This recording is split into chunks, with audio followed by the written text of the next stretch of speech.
자, 이제 내려오고 있대요. 그래서 이제 소개를 드리고 시작을 하도록 하겠습니다. 그래서 오늘 오신 그 이남주 수장님은 이 컴퓨테이셔널 디자인 하시는 분들은 아마 많이 보셨을 거예요. 그 온라인에서 NJ 채널이라는 이제 유명한 컴퓨테이셔널 관련 채널을 운영을 하고 계시고요. 굉장히 이제 입지적인 인물이세요. 컴퓨테이셔널 쪽에서. 그래서 원래 비보이 출신이시고 그리고 그 비보잉도 오늘 보여주시나요? 아쉽게 슬라이드로 대체하도록 하겠습니다. 슬라이드. 네.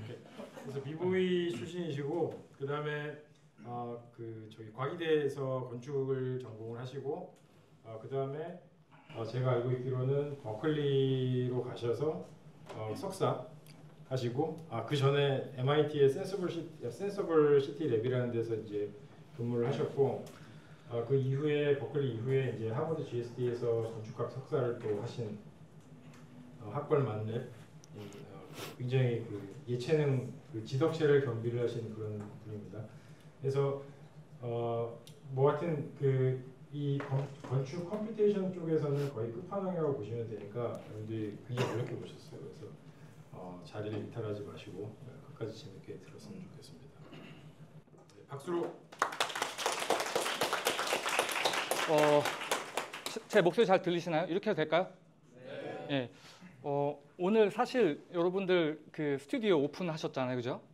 예. 제가 미국에서 13년 살다가 한국에서 온 지 이제 한 2년 돼가는데 여러 건축학교 다녀봤거든요, 특강하러.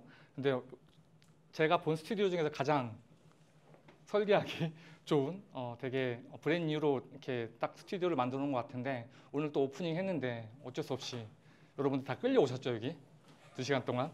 사실 좀 재밌게 오늘 주제에 대해서 이야기했으면 좋겠고 그 전에 저는 지금 이 자리가 개인적으로는 굉장히 저한테 소중한 자리가 된다고 생각합니다. 왜냐하면 제가 30대 때 처음 미국에 들어갔을 때 혹은 그 들어가기 전에 준비했을 때 이제 성우재 교수님께서 이제 그때 당시 컴퓨테이션 디자인으로 완전 국내외를 휩쓸고 다니실 때였거든요. 물론 뭐 지금도 열심히 잘 하고 계시는데 그때는 몇 분 안 계셨어요. 한국에서 컴퓨테이션 디자인 하시는 분들이.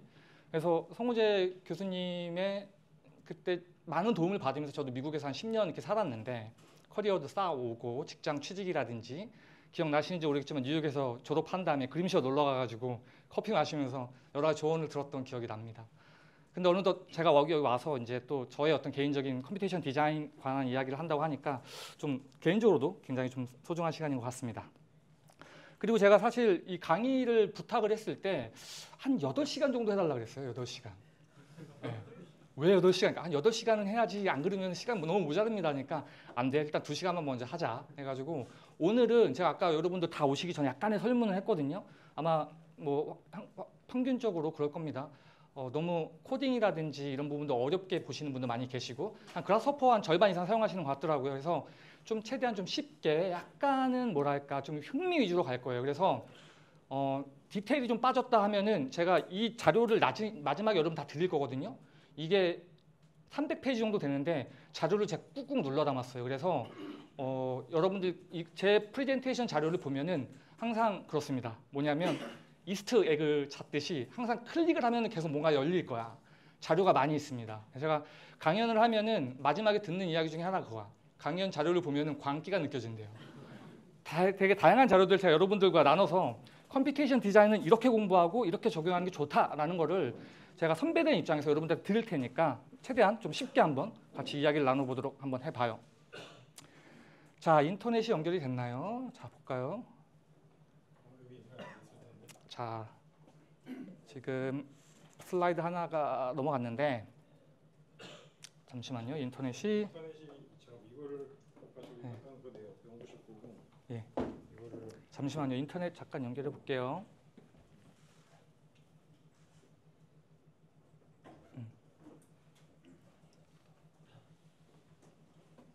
자, 그 전에 설문 한번 할게요. 나는 코딩을 할 수 있다. 한 번이라도 해봤다. 손 한번 들어봐 주세요. 네. 나는 그라스호퍼를 해봤다. 한 번이라도. 나는 파라메트릭 디자인이 뭔지 안다.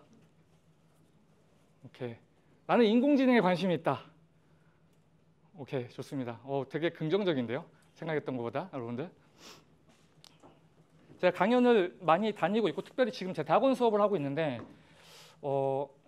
사실 제가 이따 강연 중에도 설명해 드리겠지만 저는 컴퓨테이션 디자인 이쪽 부분에서 한 20년 정도 이렇게 활동을 해오고 있는데 그전에 3D 쪽, CAD 쪽 이런 작업을 하다가 이게 디자이너들한테 계속 무시를 받다가 어느 순간부터 약간 디자인의 어떤 하나의 계보라기보다도 디자인에서 이제 흥미를 갖기 시작한 때가 2010년도 정도로 봐요, 저는 개인적으로. 왜냐하면 2010년도에 빅데이터 붐이 불면서 여러 가지 이제 그런 변화들이 좀 일어났죠. 그 다음에 2015년 알파고, 그 알파고의 출현으로 사람들이 이런 소프트웨어 기술들에 대해서 조금 더 긍정적으로 생각하게 되죠. 자, 이 프레젠테이션이 들어온 것 같습니다. 자, 한번 영상 한번 볼까요? 나와라.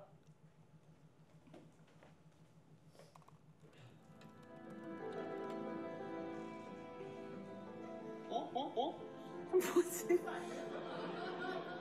아니 이거는 뭐지? 오늘 뭘 렉 걸린 것 같은데?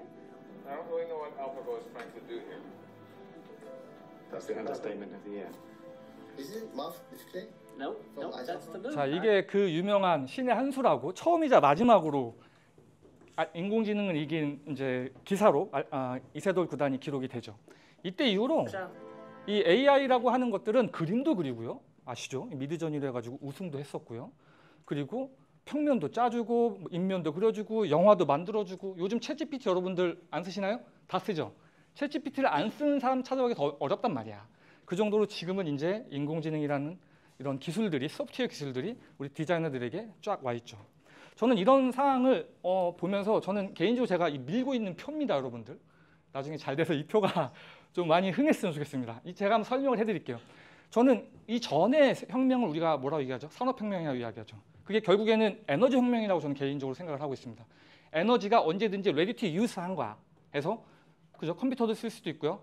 핸드폰도 쓸 수도 있고 집도 따뜻하게 만들 수도 있고 자동차도 할 수 있고 그렇게 이제 에너지가 available 하면서 이것들이 우리 삶을 계속 개선해 온 거죠. 그렇다고 친다면 지금 우리가 겪고 있는 이 지능혁명은 어떤 거냐면 과거에 알타미아 벽화부터 시작을 해서 인간들이 정보를 기록하기 시작하죠. 그죠? 정보란 말이야. 정보를 기록한단 말이야. 그죠? 그래서 후세에 남기고 이런 정보들을 계속 누적하다가 과거까지는 어땠냐면은 많은 걸 외우고 있고, 그죠?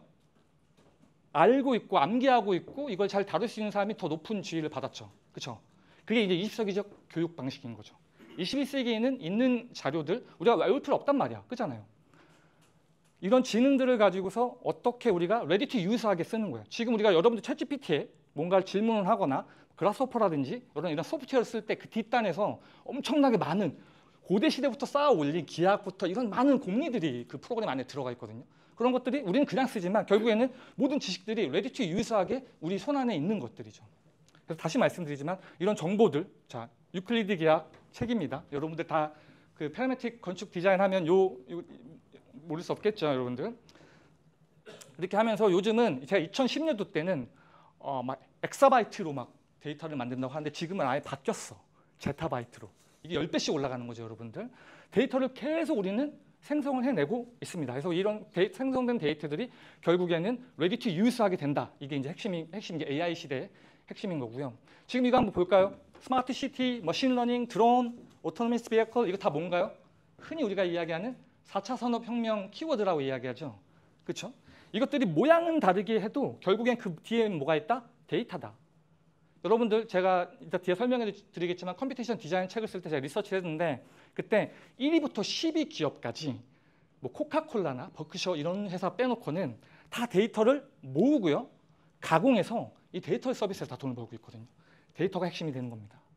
자, 이건 뭘까요, 여러분들?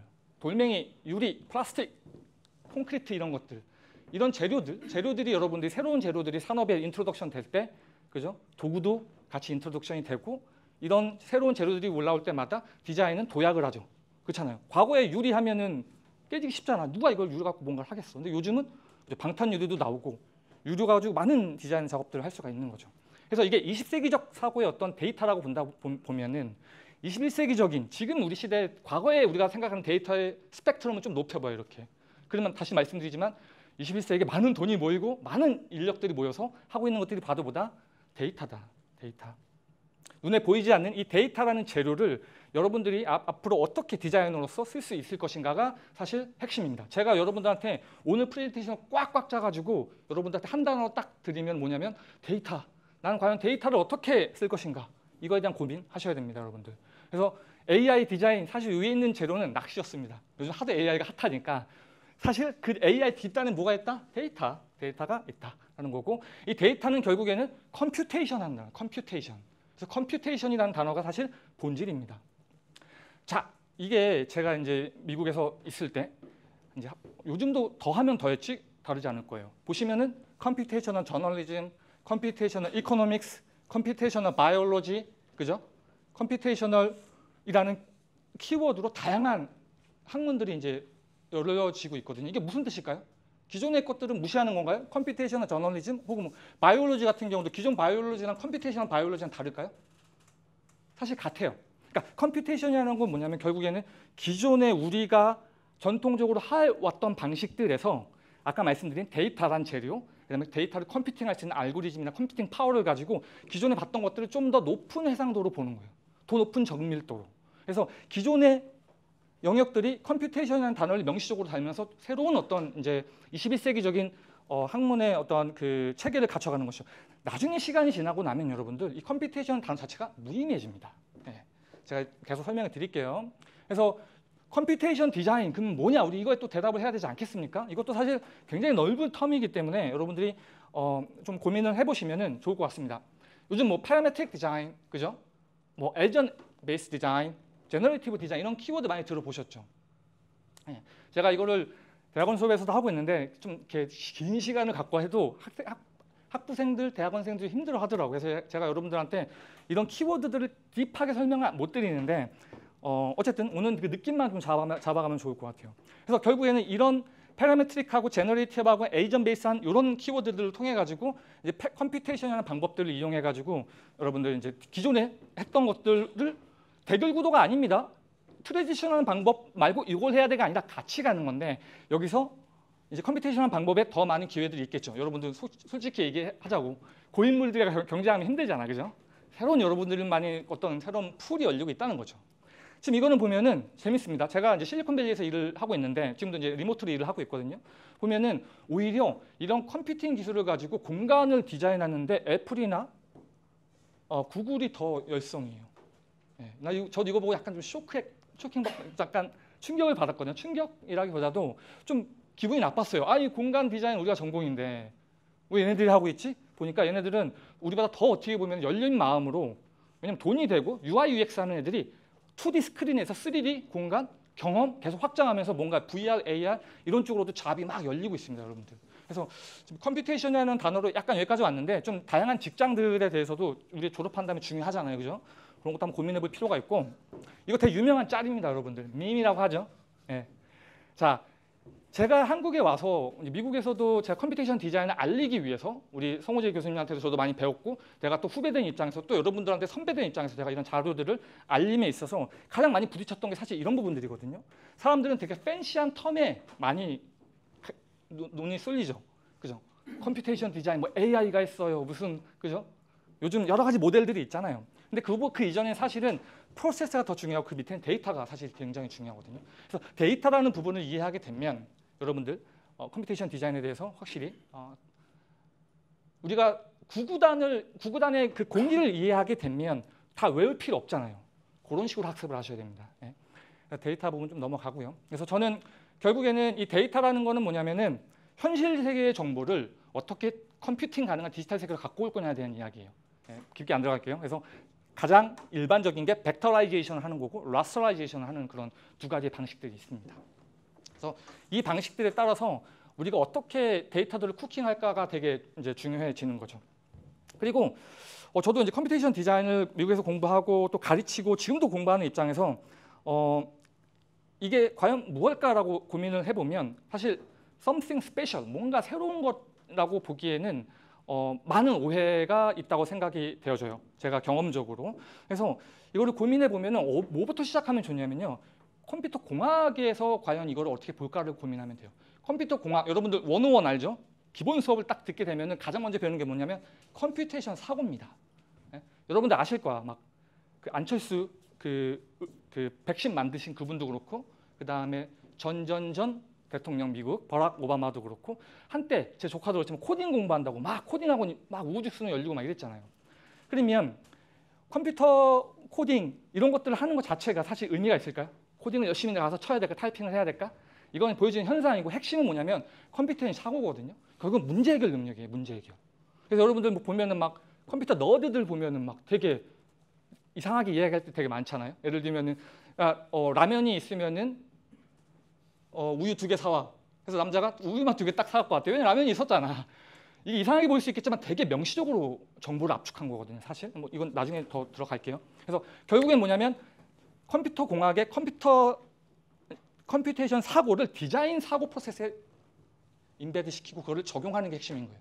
자, 여기 문제가 생겼습니다. 이 동네에. 건축한 사람은 건축이라는 언어를 가지고 이 동네의 문제를 해결하겠죠. 예를 들면 뭐 슬럼화가 일어나 젠트리피케이션이 일어나 또 가정을 해봅시다. 나는 정치를 했어. 그럼 정치라는 언어로 이 문제를 해결할 거라는 거죠.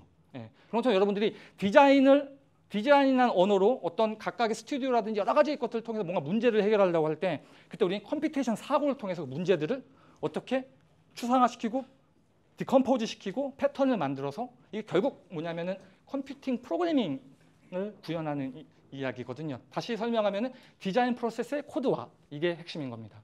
그래서 다시 말씀드릴게요. 데이터가 제일 중요하다. 데이터만 여러분들 갖고 가시면 됩니다. 오늘 데이터. 그러면 아까 말씀드린 것처럼 재료가 데이터라는 게 우리에게 주어졌으면 도구는 뭐라는 거야? 도구가 있어야 될 거 아니에요. 콘크리트, 유리, 플라스틱 다 도구가 있잖아요. 가공하기 위해서 그 재료를. 우리는 그 도구를 뭐라고 부르냐면은 코드라고 그래요. 코드. 그래서 코딩을 통해 가지고서 이제 정보들을 가공해 나가는 거죠. 자, 여기까지가 어떻게 보면은 핵심 중에 핵심이 될 수 있습니다.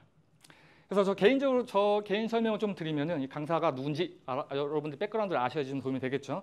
성우재 교수님께서 잘 설명해 주셨는데 제가 좀 더 추가 설명을 좀 드리도록 하겠습니다. 저는 지금 소프트웨어 엔지니어로 일을 하고 있고요. 저는 건축 디자인 백그라운드로 일을 하고 있고요. 그리고 저는 2004년도 때 제가 NJ 스튜디오라는 스튜디오 사무실을 만들어서 저는 소프트웨어 기술에 되게 관심이 많았어요. 3D, 그죠? 소프트웨어, 그다음에 뭐 빔도 마찬가지였고요. 그때 당시. 근데 지금은 어떤 데이터, 컴퓨테이션, 비주얼라이제이션 이런 부분에 2004년 때부터 지금까지 활동을 해오고 있습니다. 그래서 저는 그 전에는 이제 지금은 레디라는 스타트업 회사에서 일을 하고 있고 100% 재택근무로 일을 하고 있습니다, 여러분들. 그리고 그 전에는 에스리라는 회사에 있었거든요. 혹시 아시나요? 에스리 뭔지? 아크지아이스 쓰시나요?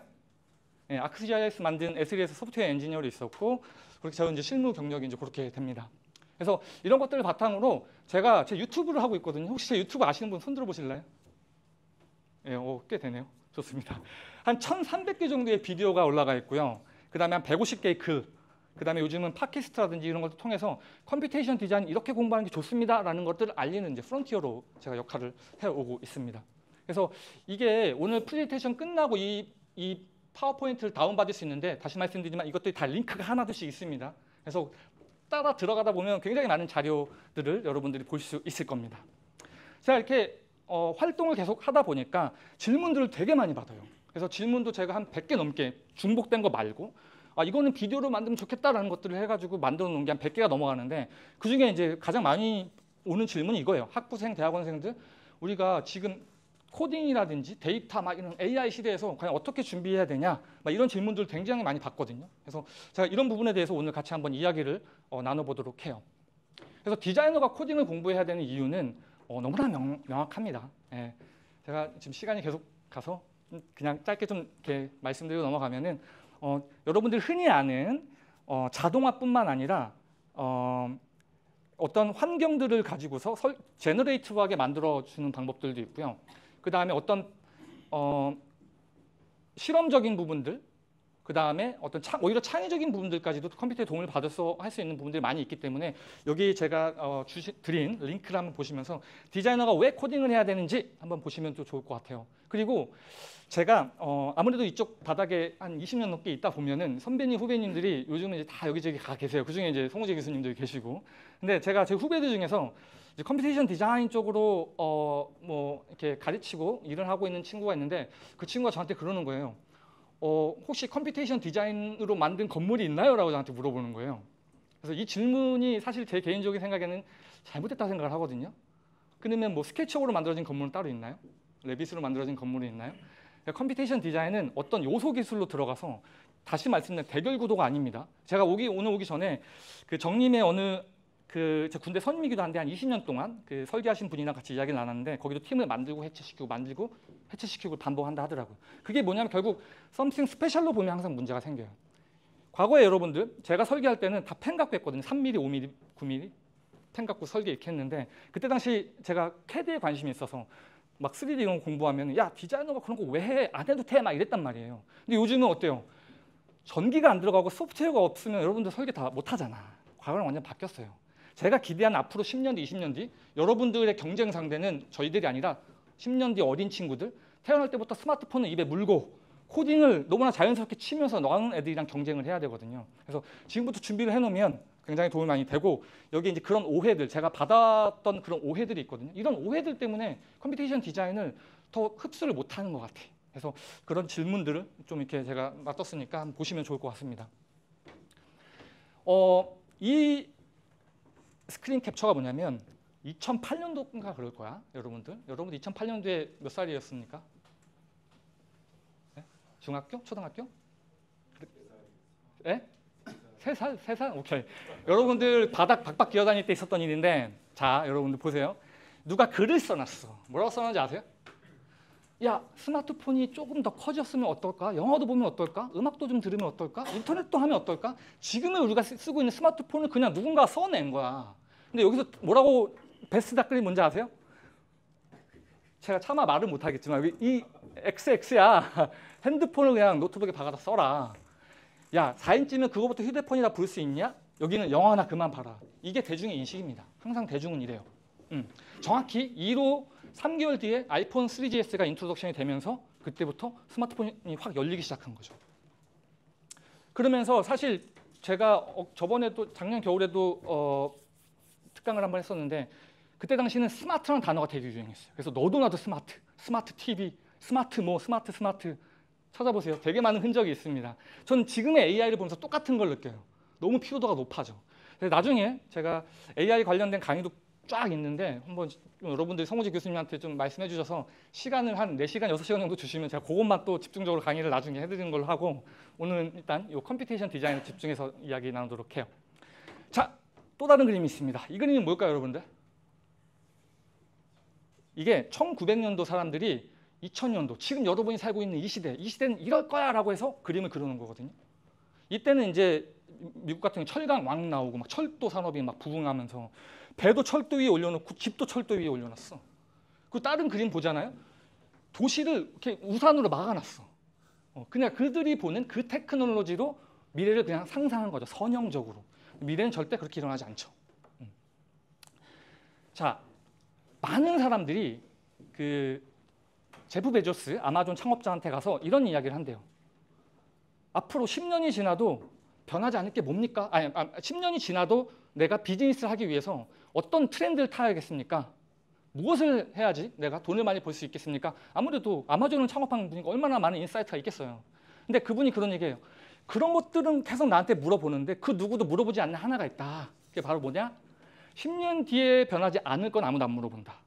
그러면서 무슨 얘기를 하냐면 우리가 시간을 두고 교육이라든지 이런 부분들은 변하지 않을 것에 기초를 해야지 불나방처럼 트렌드 너무 따라가다 보면은 나중에 저도 뭐 예전에 VR, AR 여러 가지 트렌드들이 있었거든요. 시간이 굉장히 낭비되고 안 좋은 습관입니다, 여러분들.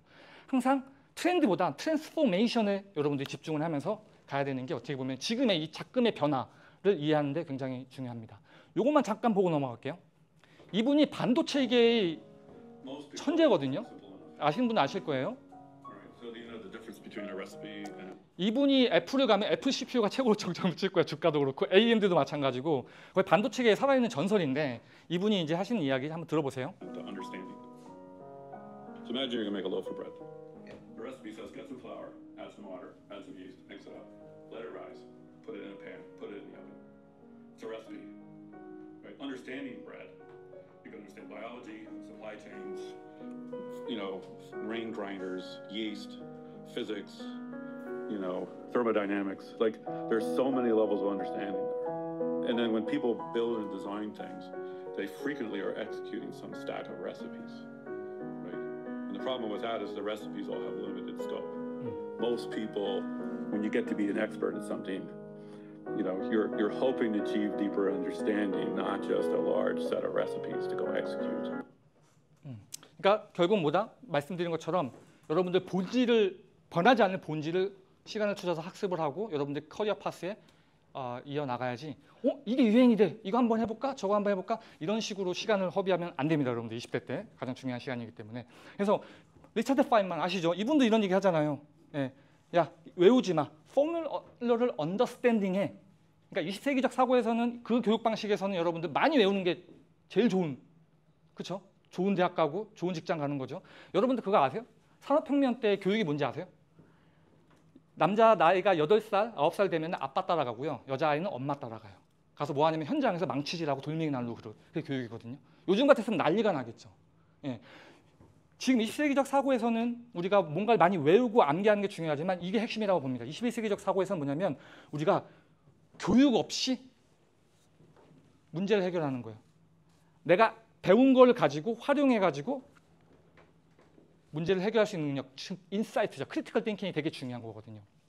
그래서 그런 본질들에 대해서 제가 여러분들한테 좀 강조를 하면서 넘어가 보겠습니다. 그래서 제가 컴퓨테이션 디자이너 관련돼서 제가 했던 그 인트로덕션 영상들이 좀 몇 개 있으니까 한번 보시면은 좋을 것 같고요. 그다음에 이거 같은 경우는 제가 이제 1학년 뭐 미디어학까지 건축학과 말고 여기는 이제 건축학과인데 정말 1학년, 2학년 수준으로 정말 쉽게 제가 왜 코딩을 공부해야 되는지 설명해 놓은 게 있거든요. 그래서 필요하신 분들은 나중에 이거 이제 보시면은 좋을 것 같습니다. 넘어갈게요. 나중에 다운받을 수 있어요. PDF 파일. 그래서 결국에는 제가 이제 우리 다시 좀 프로페셔널하게 들어가 볼까요? 그렇죠? 데이터가 제일 중요하다고 제가 말씀드렸죠. 데이터. 그럼 데이터는 사실 뭘까요? 데이터가? 데이터는 여러 가지 스케일이 있습니다. 건축, 도시, 프로덕트, 그죠? 머티리얼. 예? 여러분들이 퀄리피케이션, 퀀티피케이션 할 수 있으면 다 데이터예요. 그건 나중에 좀 설명을 드리고요. 그래서 결국에는 데이터들을 가지고 와서 뭔가를 할 때 이 데이터가 있으면 뭐 합니까? 이거를 가공해야 되죠. 가공하기 위해서는 몇 가지 큰 방법론들이 있어요. 그게 바로 뭐냐면은 어떤 그래프랑 픽셀, 복셀 다 이게 뭐냐면 공간 정보 다루는 거거든요. 디자이너들은 뭐예요? 공간 정보잖아 기본적으로. 디자인 데이터 자체가 공간 정보이기 때문에 공간 정보를 다루는 데이터들이 있습니다. 그다음에 이런 데이터들을 가지고서 결국에는 어떤 커넥션들을 만들고 정보를 프로세스할 수 있는 우리가 설계를 할 때 어떤 다이어그램 같은 걸 그리잖아요. 그러면 이게 이렇게 되고 저렇게 됩니다. 여러분들 그 패널 앞에서 웅변을 하잖아요. 근데 정말 그게 그렇게 돼요? 수학적으로 기술하다 보면 논리에 비약이 많이 일어날 거예요. 그죠? 그거를 좀 더 엄밀하게 만들어 놓는 게 결국 디자인 프로세스의 코드화라고 볼 수 있고요. 이런 공간 정보들을 다루는 기술들이 있습니다. 지금 이거 제가 보여드리는 것들 다 이게 컴퓨터 공학에서 기본적으로 하는 작업들이에요. 여러분들이 마치 건축 설계하면 기본적으로 쭉 스튜디오 1, 2, 3, 4, 5학년 배우듯이 공간들을 다뤄낼 수 있는 그런 정보들입니다. 그래서 이런 것들을 가지고 다양한 작업들을 할 수가 있죠. 그래서 그것도 나중에 보고요. 그래서 저는 계속 이야기하는데 요즘 같은 시대에서는 이렇습니다. 제가 어렸을 때까지만 해도 학교 다닐 때만 해도 요즘은 어떨지 모르겠는데 농업 다음으로 기술이 덜 적용된 게 건축이라 들었었어요. 그만큼 보수적인 거야. 근데 말씀드렸듯이 2010년도에 빅데이터 붐, 2015년도는 알파고, 2022년도에 챗GPT 붐들이 나오면서 막 이제 생각들이 바뀌어 나가면서 있는데 저는 이렇게 생각합니다. 우리가 선제적으로 원래 여러분들 좀 재밌는 얘기를 하면 선빵 필승이잖아요. 그죠? 테크놀로지를 피하지 마. 부딪혀 이겨내야 됩니다, 여러분. 그래서 디자이너가 기술에 안다가면 그 기술이 우리에게 옵니다. 그리고 기술을 어떻게 한다? 상상으로 이해해. 그러다 보면 이제 문제가 생기기 마련인 겁니다. 그래서 제가 2025년도를 딱 묵도를 해보면은 여전히 대중들은 자극을 원하고요. 새로운 거, 야, AI가 어떻고 뭐가 어떻고. 하지만 우리는 중요한 게 뭐냐면은 성장입니다, 성장. 뭔가 흥미로운 것보다는. 그래서 여러분들이 새로운 것들을 접근하고 내가 시간을 투자할 때는 항상 이런 리트머스 시험지를 가지고 이제 접근을 해야 됩니다. 제가 이제 AI 수업 관련된 슬라이드가 몇 장 있는 건데요. 이게 보면은 이것도 하나의 밈인데 사람들이 AI, 그러니까 마케터들, CEO들, 그렇죠? 아니면 무슨 리포터들, 신문 이런 사람들이 쓰는 AI에 더 많은 관심이 있어요. 우리 같은 학자들, 연구자들은 별로 돈이 안 돼. 그게 왜냐면은 뭔가 something 스페셜한 것들을 계속 이제 찾아 나가기 때문에 그런 거예요. 그래서 이것도 한번 생각을 해보세요, 여러분들. 그냥 타이어가 있고요, 스마트 타이어가 있어요. 그리고 인공지능 타이어가 있어요. 세 개가 뭐가 달라 보이나요? 다른 건 일단 글씨고 아웃풋도 아마 비슷할 거야. 이걸 해도 어쨌든 간에 여러 가지 데이터들을 가지고서 막 하죠. 그죠? 열이라든지 마찰이라든지. 근데 단어 하나가 들어가면서 기본적인 바이어스들이 들어가서 조금 이 원래 저거를 좀 약간 희석시킬 수 있다. AI 같은 경우도 보면은 결국에는 영화라든지, 그렇죠? 요즘은 저희 때는 터미네이터인데 요즘은 뭘까요? 아이언맨에 나오는 그런 자비스 같은 그런 것들 많이 상상을 하는데, 결국에는 이 AI 같은 경우도 뒤에 설명해드리겠지만 우리가 문제 해결이라고 얘기했죠. 컴퓨테이션 사고는 기존의 사고 방식으로 해결해야 되는 부분이 있어요. 그거를 이제 연역적 방법이라고 그러거든요. 2 더하기 2는 뭐예요? 4죠. 예. 우리는 그 공리를 알겠기 때문에 리턴 값이 나온단 말이야. 디터미스틱하게. 근데 머신러닝 같은 경우에 소프트웨어의 2.0이라고 해가지고 데이터로 뭔가를 만들어내거든요. 내가 잘 모르겠는데 2랑 2를 집어넣으니까 4가 나왔어. 많은 숫자를 집어넣었어. 그리고 5와 5를 집어넣으니까 10이 나오더라. 이런 데이터가 엄청 많아요. 그러면은 머신러닝이 하는 게 뭐냐면은 인풋과 아웃풋을 가지고 어떤 일이 일어났는지에 대한 함수를 우리한테 던져주는 거예요. 그래서 이렇게 접근해야 되는 문제가 있고요, 저렇게 접근해야 되는 문제가 있는 거예요. 예를 들면 내가 여기다 불을 붙이려고 하면은 여러분들 라이터는 충분하잖아, 성냥이면은. 여기다 무슨 기름을 뿌리거나 수류탄을 던질 필요 없는 거죠. 그렇게 각각 문제에 따라서 다른 거고, 대결 구도가 아니라 문제가 내가 처음 문제를 어떻게 풀 거냐에 대한 생각이다라는 관점으로 보시면 좋을 것 같습니다. 그래서 사실 기존에 우리가 코딩으로 해결돼야 되는 문제들은 원 라인 오브 매직이라고 하거든요. 한 줄로 딱 이 디버깅을 할 수가 있어, 프로그래밍을 할 때. 근데 이제 AI 같은 경우는 제가 미국에서도 마찬가지지만 이렇게 크리틱을 나가 보면 내가 봤을 땐 그냥 에러거든요. 언더피팅 난 거거든요. 근데 그걸 가지고 마치 막 벌거벗은 임금님을 보는 것처럼 막 그런 인공지능이 인간의 크리에이티비티를 언더스탠딩해서 뭐라 막 이런 얘기를 하는 거예요. 근데 제가 봤을 땐 그 모델은 그걸 하는 게 아니고 이런 인풋을 넣어야 되고 그 인풋이 넣으면 이런 결과가 나오는 거 당연한 거거든요. 근데 이제 그런 식으로 이제 엔지니어링을 해야 된다라는 생각이 좀 듭니다. 그래서 이제 사실 여러분들이 보고 있는 AI는 궁극적으로는 머신러닝으로 대부분 이루어졌거든요. 우리가 보는 90%의 인공지능은 다 머신러닝이에요. 데이터로 학습하는 거, 데이터로 함수를 드라이브 시켜내는 거예요. 이거는 다른 관점으로 보면 스태티스틱이에요. 스태티스틱 하니까 아무도 안 봐. AI 하면 그때부터 보기 시작하는 거죠, 여러분들. 그래서 이것들을 좀 여러분들 이해를 하면은 좀 더 컴퓨테이션이라든지 데이터라든지 이런 도구들을 활용할 때 내가 풀고자 하는 문제가 뭐냐에 대해서 좀 더 건강하게, 지속 가능하게 학습을 할 수 있다, 이렇게 말씀을 드립니다. 그래서 여기서도 그러잖아. 니 뭐 하고 싶냐는 거야, 뭐 하고 싶냐는 거야. 제가 이렇게 학생들 보면은 이제 그런 경우 있거든요. 이런 모델 쓰고 싶어요. 뭐 디퓨전 모델 써가지고 뭐 하고 싶어요. 그건 알겠는데 네가 궁극적으로 풀고자 하는 문제가 뭐냐는 거예요. 그거를 정확하게 알아야 되거든요. 이게 디자이너들이 약간 CS 하시는 분들과 좀 다른 결이, 저도 이제 양쪽을 다 해봤지만 디자이너들은 좀 더 발산적이고 뭔가 좀 추상화된 사고를 많이 한다고 본다면 CS 하시는 분들은 우리가 이제 그쪽 멘탈리티를 배우는 거니까 거기서는 어떻게 보면 두 가지만 딱 물어봐요. 인풋이 뭐야? 아웃풋이 뭐야? 두 개거든요. 여러분도 한번 생각을 해보세요. 내가 원하는 게 뭐야? 인풋이야. 내가 갖고 있는 게 뭐야? 내가 원하는 아웃풋이 뭐야? 설계 프로세스가 굉장히 딥하고 길다 하더라도 이것들 쪼개서 나눠가면은 그걸로 대답할 수 있는 부분이 분명히 나눠지거든요. 그래서 이런 도구들의 이해가 되게 중요하다라는 거 중요합니다. 그리고 아까 이제 알파고 나왔을 때 그 데미시아 서비스가 딥마인드를 창업하고 구글에 팔았죠. 근데 그분 인터뷰를 보게 되면 저도 굉장히 동의하는 건데, 물론 이제 거장이시지만 이번에 그 노벨상도 타셨어요, 그분이. 지금에 하고 있는 AI는 뭐냐면 within the range, in the range 안에서 이런 데이터를 줘서 이 데이터를 유추해내는 거. 이걸 뭐라고 얘기하냐면 인터폴레이션이라고 이야기를 하거든요. 인터폴레이션 알잖아요. A랑 B 있으면 가운데 거를 인터폴레이팅 하는 거잖아. 리니어하게 할 거냐, 넌리니어하게 할 거냐, 그 차이거든요. 근데 지금 우리가 하고 있는 차원이 이 정도 수준인데, 아까 말씀드린 것처럼 우리가 문제를 풀 때 학습하지 않고 통찰로 풀어내는 게 진짜 지능이라고 이야기한 것처럼, 이걸 학습했을 때 이 레인지 밖에 있는 것들을 인터폴레이션, 엑스트라폴레이션 할 수 있는 능력이 되게 중요해지는 거죠. 그래서 이런 것들이 있다라고 보고, 이게 되게 유명한 짤 중에 하나입니다, 여러분들. 이게 뭘까요? 혹시 아시는 분 계시나요? 이게 뭐냐면은 여기 한번 읽어볼까요? 가비지 인 가비지 아웃. 이거 되게 유명한 말입니다. 그래서 AI 하는 분들 보면 어쨌든 간에 인풋이 이거면 아웃풋도 이건데 좀 더 아름다워지죠. 아름다운 슛인 거야, 사실은. 예, 되게 중요한 겁니다, 여러분들. 예. 그래서 사실 요즘에서는 이런 걸 많이 느껴요. 하나의 만병통치약으로 빨간 약처럼. 여러분들 아세요? 바세린을 먹기까지 했대요 옛날에 전투에서. 이게 막 다 바르기도 하고 그런 것처럼 좀 이렇게 남용되고 있지 않나라는 부분이 좀 생각이 됩니다. 그래서 다시 말씀드릴게요. 자, 프로그램이 있어. 그래서 내가 3이랑 3을 넣어서 곱해. 그럼 어떻게 나올까요? 3, 3, 9가 나오겠죠. 이게 기존에 우리가 사고 있는 사고방식이에요. 그죠? 근데 이제 이 문제도 해결이 가능한 게 있고 그렇지 않은 부분들은 뭐냐면 어떤 숫자를 3, 3을 넣었는데 9가 나오네. 2, 1을 넣었는데 4가 나오네. 이런 것들 계속 학습하다 보면 곱하기라는 게 드라이브 되겠죠. 그런 방식의 문제를 해결하는 방법이다라고 보시면 좋을 것 같아요. 그래서 이겁니다. 이게 기존의 어떤 전통적인 프로그래밍 방식이고 프로그래밍이라는 건 설계 프로세스를 코드화시키는 방식입니다. 그다음에 이거는 이게 몰라. 결과가 이거야. 유추해내는 거예요. 계속 이런 과정들을 통해서 인터폴레이션 해 나가는 거지. 그것이 핵심이라고 보고요. 그다음에 이제 거의 다 왔습니다, 여러분들. 이 챕터는. 그래서 인공지능을 하다 보면은 두 가지가 있어요. 지금 여러분들이 많이 접하는 게 뭐냐면은 제너레이티브 AI야. 제너레이티브 AI. 근데 궁극적으로는 여러분들이 애널리티컬 AI를 먼저 이해를 하셔야 돼요. 되게 중요합니다.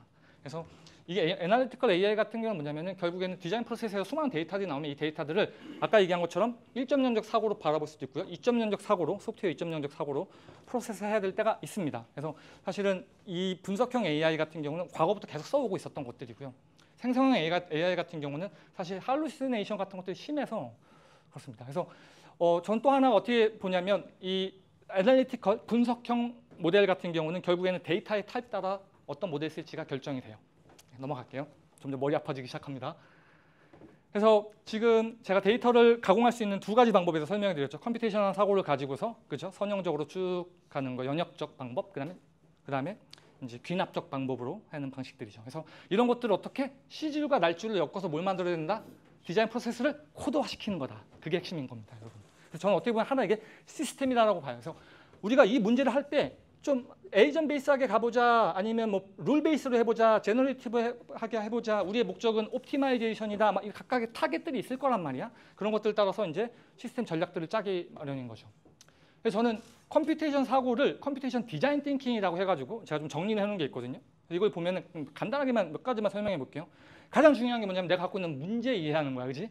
문제 크잖아요. 이쁜 걸 만들 거야. 그럼 이쁜 거의 정의가 뭔데? 여기서 어떻게 이쁜 걸 정의할 건데? 그거부터 시작을 하는 거예요. 그래서 결국 인풋과 아웃풋을 이야기를 하고요. 그다음에 이제 여러 가지 것들이 가이드라인들이 있는데 그 중에 하나는 뭐냐면 이런 것들이 있어요, 여러분들. 내가 이 코드를 쭉 작성해서 데이터를 가공할 때 베스트를 찾는 게 있겠죠. 최고. 누가 봐도 최고인 거 있겠지. 딱, 그죠? 그리고 이건 최고를 찾는 문제가 아니야. 이거는 최선들을 찾아야 돼. 최선들. 여러 가지 리퀘어먼트를 밑하는 여러 가지의 최선들. 이걸 어떻게 보면 옵티멀한 걸 찾을 거냐, 아니면 베스트를 찾을 거냐, 아니면은 디터미스틱하게 결정론으로 갈 거냐, 아니면 확률론으로 갈 거냐. 이게 다 이제 소프트웨어 아키텍처 관한 이야기거든요. 이그지스팅한 정보를 찾아내는 거냐, 아니면 없는 정보를 이머징 시키는 거냐. 이런 키워드 따라 여러분들 다릅니다. 보는 스탠스가 달라집니다, 여러분들. 마지막 하나만 더. 다이버징 시킬 거냐, 컨버지 시키고 나갈 거냐. 이런 것들 다 디자인 프로세스가 여러분들이 암묵적으로 해오는 그런 작업들입니다. 그래서 이제 첫 번째 프로젝트를 보면은 제가 이거 이제 미디어 랩에서 체인징 플레이스 랩에서부터 리서치를 시작을 해가지고 쭉 했던 건데 여기 보면은 이제 서드 플레이스 어나리시스라는 이제 프로젝트인데 이제 여기 뭐 논문도 있고 재작년인가 건축학회 기고글도 냈었거든요. 자세히 설명이 되어 있는데 결론만 제가 말씀드리면은 서드 플레이스가 뭐냐면은 제3의 공간이거든요. 집. 그다음에 직장, 그 사이에 있는 모든 공간들 서드 플레이스, 제3의 공간이라고 불러요. 그래서 이런 공간들을 학습해가지고 과연 홍대는 어떤 느낌일까? 예를 들면 여기서는 이제 LA랑 버스턴이랑 뭐 그다음에 레드랜드라고 제 그 S3 우리 회사 본사에 있는 쪽을 공간들의 데이터를 가져와서 학습을 시켜서 만약에 이 공간을 홍대처럼 만들 경우에 어떤 공간이 들어가고 어떤 공간이 빠져야 되냐를 우리는 데이터 드리븐으로 볼 수 있겠죠. 아니면은 이 공간들이 점점점 어떻게 타임라인 시퀀스가 있으면 어느 쪽으로 변해가는지도 알 수 있겠고 또 인트레스팅한 포인트가 이런 부분들이에요. 이런 접점들은 사실 이게 공간들이 이제 설명드리겠지만 이 녹색은 트랜스포테이션 녹색이, 그다음에 파란색이 푸드 관련된 겁니다. 빨간색이 푸드 관련된 거고, 그다음에 파란색이 유틸리티 관련된 것도 제가 이렇게 묶어놓은 거거든요. 그래서 이렇게 데이터들을 가져와서 학습시켜서 하나의 어떤 그 함수들을 만들어서 내가 필요할 때마다 쿼리해가지고 데이터들을 갖고 올 수 있겠죠. 그래서 이런 작업들이 또 충분히 가능하고요. 이것도 줌인 하면은 이제 되는데 한번 볼까요? 예제를 보면서 넘어가면 시간이 너무 오래 걸릴 것 같아서 이것만 그냥 말 나온 김에 볼게요. 지금 같은 공간이 있는데 이거는 지금 보스턴 데이터를 프로젝션 시킨 거죠. 꺼보고 그 다음에 이제 LA 모델 갖고 트레인하는 데는 좀 더 다르게 나오죠. 왜냐하면 LA 같은 경우는 다운타운이기 때문에 서울이랑 되게 비슷해요. 건물들 있고 버스 있고 딱 정말 그런 그 티피컬한 시티를 갖고 있거든요. 그 다음에 이거는 이제 레드랜드 쪽. 그래서 우리가 이쪽을 볼 수 있고 그 다음에 내가 좀 더 들어가면은 이 공간들이 이제 어느 공간인지 볼 수가 있죠. 그래서 이제 이거랑 또 실제 이 공간에 갔을 때 경험하는 것들 이런 부분들도 계속 크로스 체킹하면서 아이디어를 계속 디벨롭해 나갈 수 있습니다. 그래서 일단 시간상 일단 넘어가고요. 자세히 그 정보들이 올라가 있으니까 여러분들 이제 보시면 좋을 것 같아요. 그리고 이거는 이제 서울로 김동세 교수님이랑 지금 NIIT에서 가르치고 계시는 분인데 같이 서울로 아시나요, 여러분들? 서울로 이게 오픈 그때 한글로 제 때 미국에 있었는데 이때 이제 엑스비션 하자 그래가지고 이때 특정 날짜 기준으로 해서 하이라인이랑 그 다음에 서울로랑 두 개 있는 그 바텀업 데이터들 여러분들 뭐 인스타그램이라든지 트위터 같은 거에서 정보들 갖고 온 것들을 가지고서 이제 학습을 시켜서 과연 트렌드가 어떻게 가냐, 과연 사람들이 어느 사진에서 어떤 감정들을 보여주냐 이제 이런 부분들에 대해서 이제 스터디를 했던 내용들도 있고요. 넘어갈게요. 그리고 이거 같은 경우는 제가 2015년도 15년도일 거예요. 제가 왜 이거 연도를 항상 강조하냐면은 이 다음 연도에서 오토데스크가 이 옵티마이제이션 하는 거, 피팅하는 걸 그대로 이렇게 했거든요. 제가 어떻게 보면 먼저라는 거 주장을 하는 겁니다, 여러분들. 네, 보세요. 하여튼 날짜가 있으니까. 어쨌든 이거 같은 경우 뭐냐면 클라이언트가 싱가포르에 있는 건축회사였어요. 그래서 싱가포르 같은 경우에는 땅이 좁고 되게 알비트리 바운드 사이트, 그러니까 땅 바운더리가 막 여기저기 막 돼 있어서 그것들을 최적화시킬 수 있는 파킹 가라지를 만드는 게 목적이었거든요.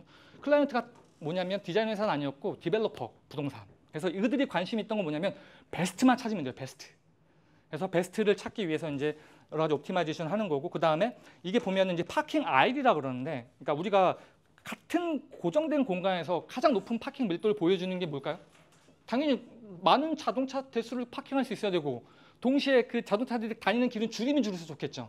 자, 타겟 나왔어. 하나는 맥시마이즈, 하나는 미니마이즈. 그죠? 우리는 이렇게 코스트 펑션을 짜가지고 우리의 코드들을 확인할 수 있겠죠.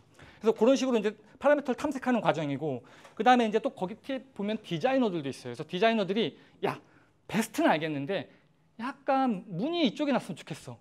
한두 대 자동차 포기하더라도 약간 향이 이랬으면 좋겠어. 왜냐하면 여기 사운드 이렇게 뭐 외부 건물에 이런 것들 때문에 그래서 한 게 뭐냐면은 파라미터를 오픈해 주는 거예요. 상위 50%, 30%, 10% 각각의 그 크리테리아에 맞춰가지고 그런 식으로 또 어떻게 보면은 설계 디자인에 우리가 아이디어겠죠. 인풋과 아웃풋이 있으면 그것들을 데이터들을 가지고 피드백을 받아보면서 이런 최적화시키는 옵티마이제이션 시키는 이런 프로젝트들도 있을 수 있죠. 자, 그다음에 이 프로젝트는 뭐냐면 이거는 제가 리서치했던 건데 쉽게 생각하면 이겁니다. 이거 서 있는 애들이 기둥이에요, 여러분들 기둥. 그리고 밑에 바닥에 깔아놓은 게 사실 천장이야. 그래서 이 기둥들이 움직이면서 천장을 서포트하는 거예요. 지금 제 천장을 그냥 바닥처럼 깔아놓은 거야. 그리고 이 빨간 점을 보게 되면 거긴 브레이크 포인트거든요. 거긴 기둥이 더 많이 필요해. 그렇죠? 여기서 이제 에이전 베이스 개념이 들어가는 건데 각각의 기둥들은 어떻게 하냐면 최적의 무브를 합니다. 어떤 무브를 하냐면 이 천장을 잘 버틸 수 있는 최적의 무브를 하려고 노력을 해요. 그렇죠? 근데 우리는 제반 사항이 있어. 뭐냐면 이런 거. 보이드 공간이 있어요. 여기는 기둥 못 들어가겠죠? 그리고 여기 보면은 입구들이 있어서 파티클들이 있거든요. 파티클이 사람으로 대표돼요. 사람들이 막 움직인단 말이에요. 사람은 어떻게? 기둥을 밀어내요. 내가 앞에 가는데 기둥이 있으면 좀 별로잖아. 그래서 서로 다른 목적을 가진 에이전트들이 협동을 해서 이럴 때는 베스트를 찾을 수 있을까요? 쉽지가 않아. 그 어떻게 베스트인 걸 증명할 건데. 그냥 옵티멀한 것들을 여러 개를 찾아 놓는 거예요. 그렇죠? 그런 방식으로 해요. 왜냐하면 기둥이 점점 없어지고 두 개가 합쳐지면 하나로 바뀌어요. 그렇기 때문에 여기서 보면 이 이터레이션 돌리다 보면 어쨌든 실패할 때도 있고 어쨌든 성공할 때도 있어요. 그러면 그런 데이터들을 다 추적을 할 수가 있어요, 여러분들. 네, 그런 식으로도 가능하다라고 보여주고요. 이건 제가 2017년도 그 하버드 GSD 졸업 논문인데 이때는 이제 3D 지오메트리를 가지고 이 데이터들을 갖고 학습을 시켜서 제3의 데이터들을 만들어내는 작업이었거든요. 제가 여기서 이제 생각했던 크리에이티브가 뭐냐면 창의성을 뭐라고 정의했냐면 에러야 에러. 근데 어떤 에러? 좋은 에러. 생각해보세요, 여러분들. 머신러닝 같은 경우에는 제너럴라이제이션 머신이에요. 일반화시킨단 말이야, 데이터들이 들어오면. 그러면은 인공지능이 아파트 설계하잖아요. 어떤 결과가 나오냐면 여러분들이 알고 있는 그 아파트가 나와요. 그럼 그게 창의적일까요? 아니란 말이야. 과거에 경험하지 못했는데 이게 나쁘지 않아. 억셉트할 수 있을 것 같아. 이걸 찾아내야 되거든요. 그러면 일부러 약간 에러를 유발을 해야 되는데 전 이때 했던 게 뭐냐면은 여기 이제 영상이 있는데 영상 보시면 이렇게 스케치를 하거나 이렇게 인풋을 주면은 그 랭킹을 잡는 거예요. 1위부터 얼마큼 더 그 가까운 순위를 잡고 그 순위 온 것들을 가지고 저는 이제 그거를 믹스해가지고 브랜딩, 복셀 브랜딩을 통해 가지고서 이제 저걸 만들었었죠. 이거 잠깐만 뒷부분만 볼까요? 제가 이거를 아는 형한테 그때 당시 보여줬어요. 이걸 쭉 보여주니까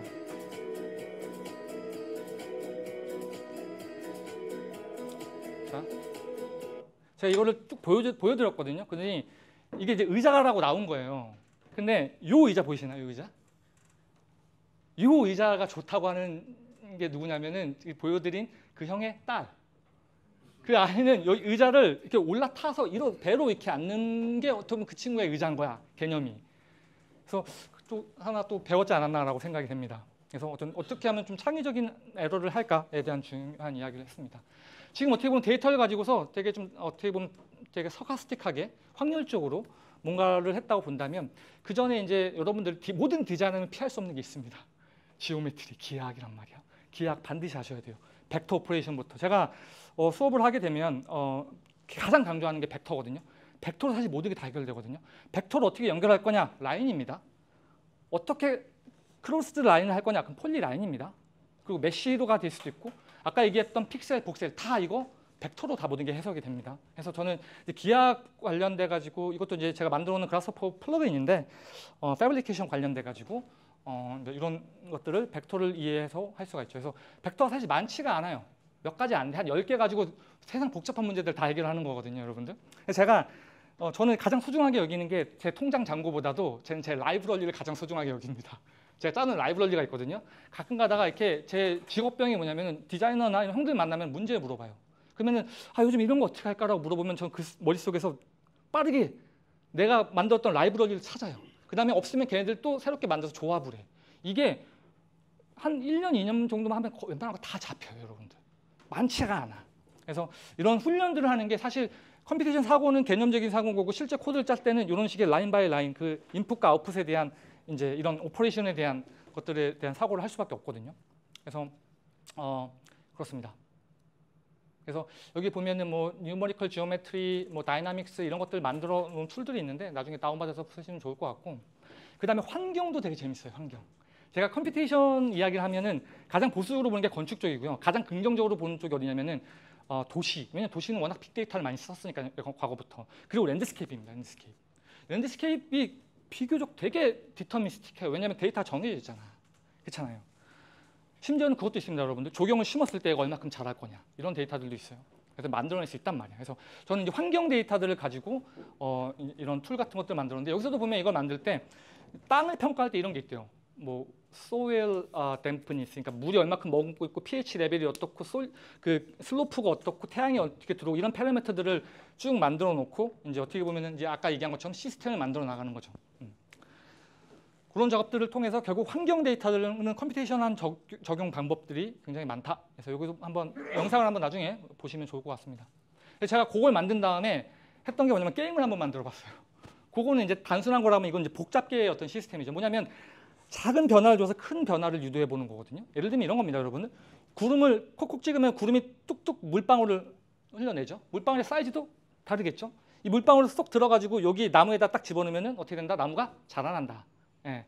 특정 이상 물방울을 먹으면 주변에 커뮤니티도 만들어요. 여기 옆에 풀숲도. 그럼 이 나무를 잡아가지고 땅에서 팍 뽑아버리잖아요. 그러면 팀버로 변해요. 팀버로 변하죠. 이 팀버를 여기 팩토리에 집어넣잖아요. 날 리소스가 올라가.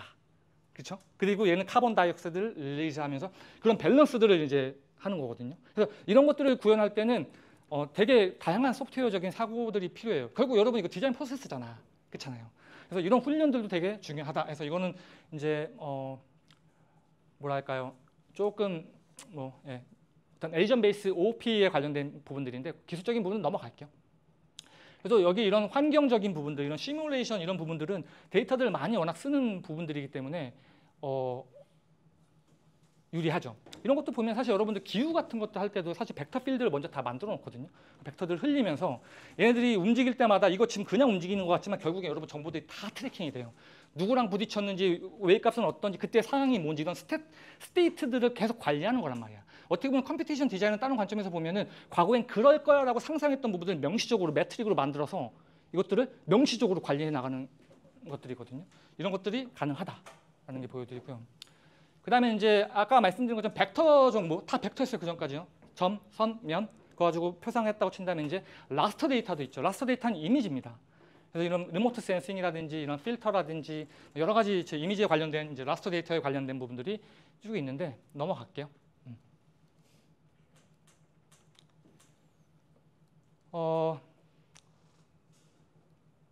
이건 이제 S3에서 제가 있을 때 여러 가지 이제 매핑 툴들을 만들었던 건데 도시 데이터들 가져와서 이렇게 뭐 제너럴라이제이션 시키고 그렇죠.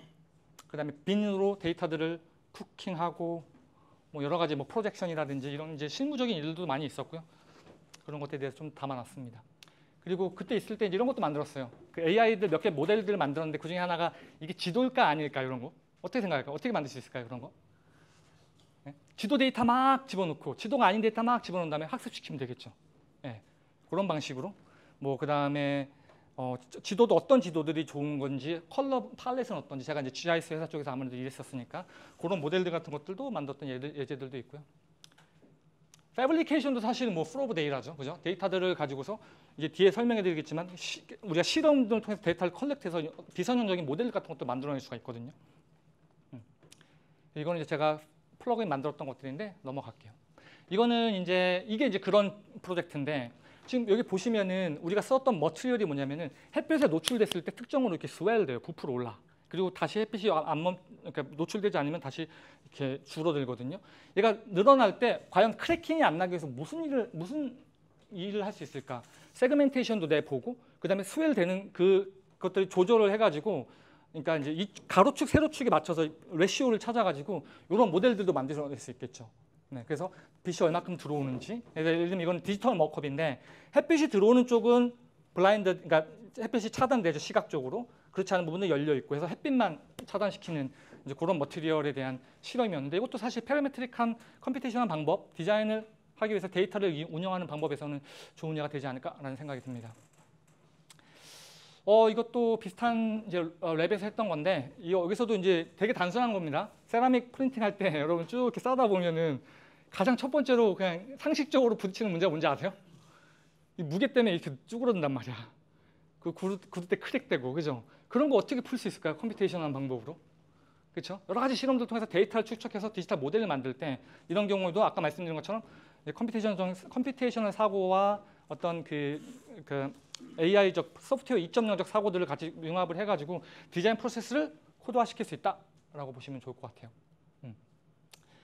자, 그래서 이제 이런 디지털 메커프 같은 것들, 비주얼라이제이션 이런 건 좀 넘어가고요.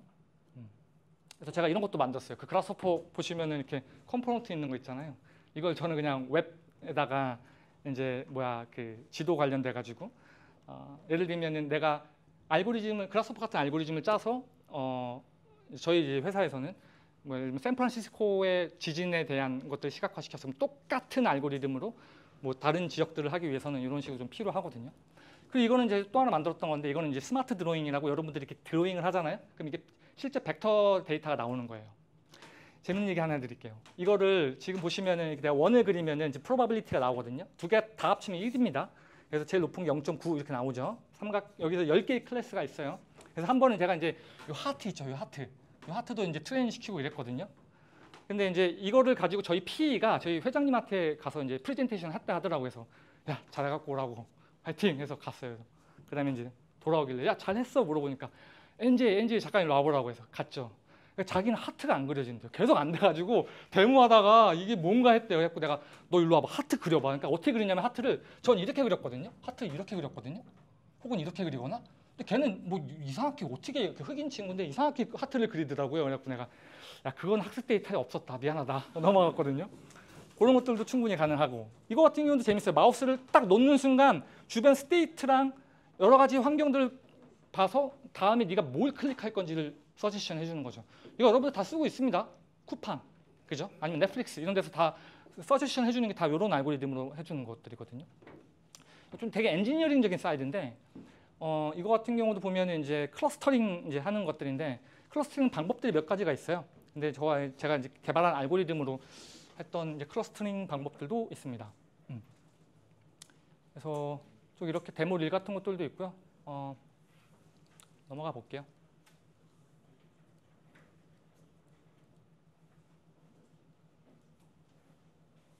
저는 이제 3D 쪽, 그래픽 쪽도 되게 좋아해가지고 이런 이제 엑스비션 같은 작업들도 많이 했었거든요. 이런 건 뭐냐면 이게 이제 그냥 재미로 보고 넘어가 볼까요? 그냥 건축물 우리가 과거의 건물들을 볼 때 이렇게 다 부서져 있는 그 형태만 딱 놓고 보잖아요. 제가 그때 당시 경주로 갔었는데 이렇게 걸으면서 과거에 되게 바이탈할 때, 그러니까 사람들도 살고 막 건물도 짓고 하는 그때를 상상을 하면서 이제 만들었던 엑스비션인데 이런 게 있습니다. 브릭을 하나하나씩 다 쌓으면서 공간들을 쭉 완성해 나가는 이런 거거든요. 근데 이런 것들도 사실 이제 코딩으로 하게 되면 금방 만들 수 있어요. 이렇게 죄송합니다. 이렇게 해가지고 이제 이 건물들이 딱 만들어지는 요건데 나중에 여러분들 보시면 좋을 것 같아요. 그래서 이건 제가 이제 랩에서 했던 작업들이고 링크가 있으니까 타고 들어가시면 좋을 것 같습니다. 그래서 제가 다시 말씀드리지만 저는 컴퓨테이션 디자인 하면 이제 심장이 뛰는 사람으로서 그걸 알리고 교육하는 일들을 하고 있습니다. 그래서 이런 책이라든지 워크숍 같은 것들, 그 다음에 제가 하고 있는 유튜브 이런 것들에 대한 자료들이 있으니까 이건 보시면 좋을 것 같습니다. 여기까지가 이제 어떻게 보면은 개념적인 이야기인 거고, 그 다음에 한 5분 정도 쉬었다가 그 다음에 어떻게 공부하면 좋을 것인가 이런 것들에 대한 스터디 플랜에 대해서 한번 제가 짧게 한 50분 동안 또 설명하면 좋을 것 같습니다.